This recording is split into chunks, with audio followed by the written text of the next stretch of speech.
അത് കുറ്റകൃത്യം തന്നെയാണ്. ഏതവനാണ് അവനെ പൊക്കും ഇല്ലേ? പക്ഷെ എനിക്കിപ്പോ സമയമില്ലാത്തതുകൊണ്ട്, ഞാൻ നാടകത്തിന്റെ തിരക്കായതുകൊണ്ടാണ് ഞാൻ എന്നിട്ട് ഞാൻ കമന്റ് ഇടുന്നുണ്ട്, ഞാൻ നാടകത്തിന്റെ തിരക്കൊന്ന് കഴിയട്ടെ, ഒരുത്തനെങ്കിലും ഇതിനകത്തുനിന്ന് ഞാൻ പൊക്കിയിരിക്കും. പൊക്കിയിട്ട് ബാക്കിയുള്ളവന്മാർക്ക് അപ്പം മനസ്സിലാവും എന്താണെന്ന്. കാരണം കുറേ തെറി കേൾക്കുവാണ്. ബാക്കി നെഗറ്റീവ് കമന്റ്സിനൊന്നും വിഷയമല്ല, ഈ ചീത്ത വിളിക്കുന്ന എന്തിനാണെന്നാണ് എനിക്ക്.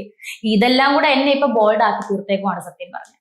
ആണ് ഇപ്പം തെറിവിളി എന്ന് പറയുമ്പോഴേ പല രീതിയിൽ അത് നമുക്ക് ഡിഫൈൻ ചെയ്തെടുക്കാൻ പറ്റുന്ന കാര്യങ്ങളുണ്ട് അല്ലേ?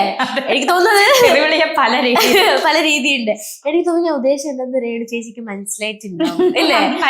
പല രീതിയിൽ നമ്മളെ ചിലപ്പോ വൾഗർ രീതിയിൽ പറയാൻ പറ്റില്ല, കൂടെ അഭിനയിച്ച ദാസേട്ടനെ വരെ വെച്ചിട്ട് ഭയങ്കര രീതിയിൽ. ദൈവമേ, നമ്മുടെ ഓപ്പോസിറ്റ് നിൽക്കുന്ന ഒരാൾക്ക് ഒരു ഫാമിലി ഉണ്ട്, അവർക്ക് കുഞ്ഞുങ്ങളുണ്ട്, അതുപോലും കൺസിഡർ ചെയ്യാതെ ഒരു ഭയങ്കര മോശമായിട്ട് രീതിയിൽ കമന്റ് ചെയ്തിട്ടുണ്ട്. ഒത്തിരി രീതിയിൽ കമന്റ് എന്തും പറയാൻ പറ്റുന്ന ഒരു പ്ലാറ്റ്ഫോം എന്നുള്ള നിലയിലാണ് നമ്മുടെ കമന്റ് ബോക്സിൽ വന്നിമാരി ഇടുന്നത്.